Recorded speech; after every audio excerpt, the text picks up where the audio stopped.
Naghain ng kaso ang aktres na si Bea Alonzo laban kina Christy Ferman at OJ Diaz.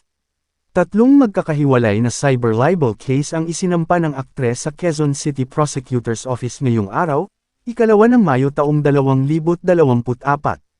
Kasama ni Bea ang kanyang abogado na si Attorney Joey Garcia at manager na si Shirley Kwan nang magtungo sa nasabing Prosecutor's Office. Hindi lamang sina OJ Diaz at Christy Ferman ang idiniminda ni Bea kundi ang kani-kanilang mga co-host sa mga programa. May isang personalidad din ang damay sa kaso na nagpapanggap na close sa aktres. Ayon sa post ni Nelson Canlas sa IG, ang complaint affidavit ni Bea ay hinggil sa pagiging biktima niya ng mga mali at malisyosong impormasyon mula sa isang tao na nagpapanggap lamang na malapit sa kanya. Ito umano ang naging source ng impormasyon nina OJ Diaz at Christy Ferman at ipinapahayag naman sa kanilang mga programa.